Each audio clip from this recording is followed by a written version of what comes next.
আমার ভারতবর্ষ, স্বদেশ আমার স্বপ্ন গো। তোমাতে আমরা লোভিয়া জনম, ধন্য হয়েছি ধন্য গো। সত্যি আমরা ধন্য, আমরা গর্বিত যে আমরা ভারতবাসী। তাই প্রথমেই আমি স্বদেশ ভূমি ভারত মাতাকে জানাই আমার অন্তরের অন্তঃস্থল থেকে শতকোটি প্রণাম। ঠাকুর, মা শারদা, স্বামীজিকে জানাই আমার ভুল লুণ্ঠিত প্রণাম। আজ 23শে জানুয়ারি, নেতাজি সুভাষচন্দ্র বসুর 128তম জন্মদিন। ভারতের মুক্তি সংগ্রামের প্রধান সৈনিক বীর বিপ্লবীকে জানাই শ্রদ্ধা, নমস্কার, প্রণাম। মঞ্চে উপবিষ্ট সকল মহারাজবৃন্দকে জানাই আমার অন্তরের অন্তঃস্থল থেকে প্রণাম। উপস্থিত শিক্ষক মহাশয়, শিক্ষিকাবৃন্দ এবং শিক্ষাকর্মীবৃন্দকে জানাই আমার শ্রদ্ধা, নমস্কার।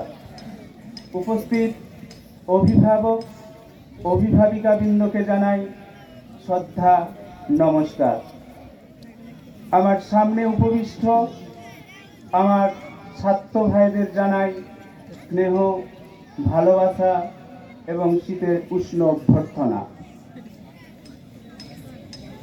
সুভাষচন্দ্র বসুর জীবন অত্যন্ত ঘটনাবহুল ও রোমাঞ্চকর। তার কর্মজীবন ও স্বাধীনতা সংগ্রাম সম্পর্কে আমরা সকলেই কম বেশি জানি। অনেক বক্তা এ বিষয়ে বেশ কিছু বলেছেন বা বলবেন। তাই আমি স্বামীজির রচনাবাণী তথা ভাবধারায় নেতাজি কতখানি প্রভাবিত হয়েছিল সে সম্পর্কে কিছু বলার চেষ্টা করব। নেতাজির শিক্ষাগুরু ছিলেন বেণীমাধব দাস, তার রাজনৈতিক গুরু চিত্তরঞ্জন দাস এবং আধ্যাত্মিক গুরু ছিলেন স্বামী বিবেকানন্দ। সুভাষচন্দ্রের জন্মের আগেই স্বামীজির দেশবাসীর প্রতি সেই বিস্ফোরক বক্তৃতা, চাই প্রবল দেশপ্রেম, বেপরোয়া ত্যাগ। তিনি আরো বললেন যে আগামী 50 বছর ভারত জননী দেশবাসীর উপাস্য দেবতা হোক। সেই সঙ্গে তার স্বদেশ মন্ত্র, বলো ভাই ভারতবাসী আমার ভাই, চণ্ডাল ভারতবাসী, মূর্খ ভারতবাসী, দরিদ্র ভারতবাসী, আমার রক্ত আমার ভাই। সুভাষচন্দ্র স্বামীজির এই উদ্দীপক বাণীর সঙ্গে গ্রন্থের পৃষ্ঠায় পরিচিত হলেন। তার যাত্রা শুরু হলো স্বামীজিকে হৃদয়ে ধারণ করে। স্বামীজির মতো তিনিও ভারতবর্ষকে পুণ্যভূমি জ্ঞান করতেন। ভারতের স্বাধীনতা লাভ, পরাধীনতার গ্লানি থেকে মুক্ত করাই ছিল তার জীবনের ব্রত। তার এক লেখা থেকে জানা যায়, একদিন নেহাতি দৈবক্রমে এমন একটি জিনিস পেলাম যা সংকটকালে আমার সহায় হয়ে দাঁড়ালো।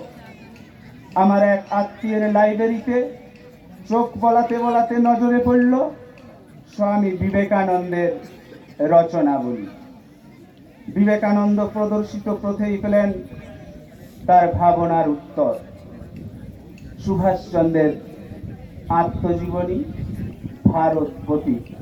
এই ভারত পথিকে তিনি তার জীবন গঠন সম্পর্কে, স্বামীজির ভূমিকা সম্পর্কে বিস্তারিত লিখেছেন। বিবেকানন্দই ছিলেন তার আদর্শ। নিবেদিতার মাস্টার এসআই সহিম ছিল তার প্রিয় বই। নিজের জীবন উৎসর্গ করেছিলেন দেশ মাতৃকার স্বাধীনতা লাভে এবং দেশবাসীর প্রতি সীমাহীন ভালোবাসায়। বন্ধু দিলীপ রায়ের কথায়, সে ছিল অকুতভয়, বিশ্বযুদ্ধের ভয়াল গর্জনের মধ্যেও সে ছিল শক্তির সাধক। কৈশোরে গঙ্গা জলে নেমে আবৃত্তি করতেন কালিদা মাদার থেকে, নির্ভয়ে যে বরি যন্ত্রণায় প্রেমে করি মৃত্যু আলিঙ্গন, নাচে মহাকাল নৃত্য সাথে তারে করি জননী বরণ। তার আরো প্রিয় ছিল নাচুক তাহাতে শ্যামা, জাগো বীর ঘুচায়ে স্বপন, শিওরে সমন, ভয় কি তোমার সাজে। দ্বিতীয় বিশ্বযুদ্ধের ভয়ঙ্কর দিনগুলিতেও আজাদ হিন্দ বাহিনীর সর্বাধিনায়ক নেতাজি সুভাষচন্দ্র বসু সিঙ্গাপুরে রামকৃষ্ণ মন্দিরে যেতেন গভীর রাতে। 1945 খ্রিস্টাব্দের 14 এপ্রিল যখন শত্রু প্রবলিত রেঙ্গুন ছেড়ে যেতে হয়েছিল, তখন তার আগের দিন রাতে তিনি গিয়েছিলেন স্থানীয় এক রামকৃষ্ণ মন্দিরে। উপস্থিত হলেন প্রাণের দেবতা বিবেকানন্দের ছবির সামনে, পরনে পটবৃত্ত। প্রণামের মাধ্যমে করলেন আত্মনিবেদন, যা স্বামীজি বলেছিলেন নিবেদিতার মাস্টার এসআই সহিমে উল্লেখিত, had a lived in Palestine in the days of Jesus of Nazareth, I would have was held his feet not with my tears but with my heart. তার মতে স্বামীজি ছিলেন একজন পূর্ণাঙ্গ মানুষ।